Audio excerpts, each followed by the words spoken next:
Oke, kita mulai ya. Hari ini kita akan membedah sebuah cerita yang kedengarannya ya kayak fiksi ilmiah.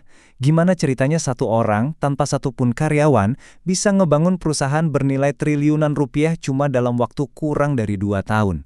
Ini beneran terjadi dan ini adalah gambaran masa depan yang datang lebih cepat dari yang kita duga. Kita mulai dari prediksinya Sam Altman ini deh. Waktu dia ngomong gitu di awal 2024, banyak banget yang mikir, itu sih teori doang, masih jauh lah. Nggak ada yang nyangka kalau prediksi itu bakal jadi kenyataan, bahkan belum sampai 2 tahun kemudian. Inilah angka kuncinya. Jumlah karyawan yang dibutuhin, nol, kosong. Bukan tim kecil ya, bukan beberapa orang, bener-bener nggak ada sama sekali. Coba bayangin deh, sebuah perusahaan bisa jalan, bahkan tumbuh pesat, tanpa ada satu orang pun di dalam daftar gajinya. Dan ini adalah proyeksi pendapatan tahunannya. Hampir 30 triliun rupiah. Angka yang didapat dalam waktu kurang dari 2 tahun sama satu orang aja, Matthew Gallagher.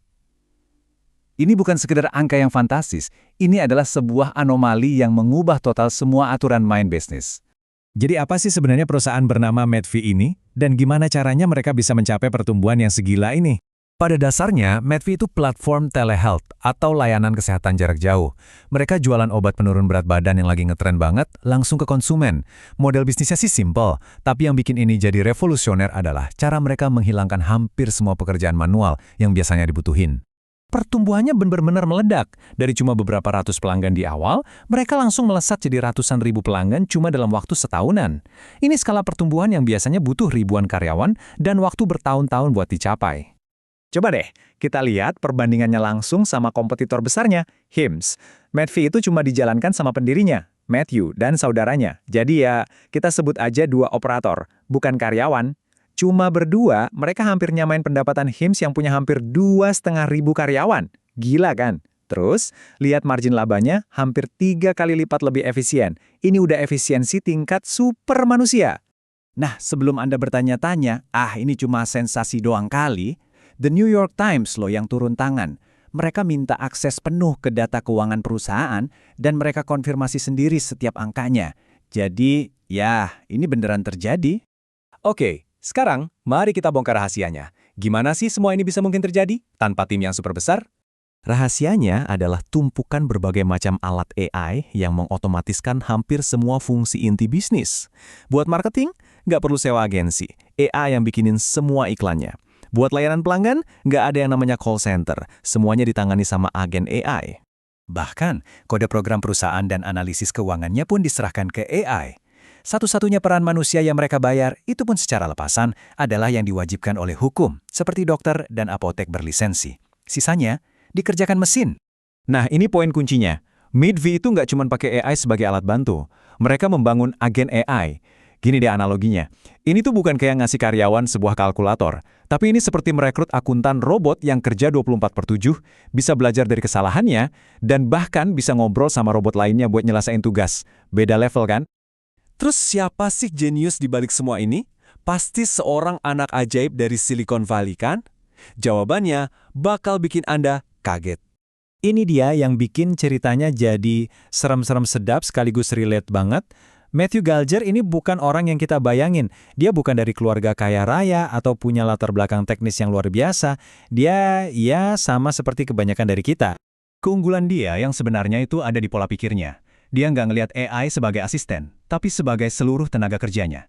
Dan tahu nggak, dia belajar sebagian besar ilmunya dari sumber-sumber yang bisa diakses siapa aja, kayak YouTube misalnya.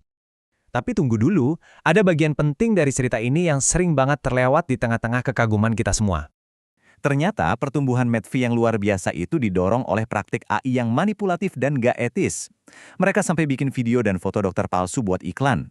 Ujung-ujungnya ya ketahuan sama regulator federal dan mereka kena surat peringatan resmi. Kutipan ini benar-benar ngena dan menggambarkan pelajaran intinya. Kekuatan AI itu netral secara etis.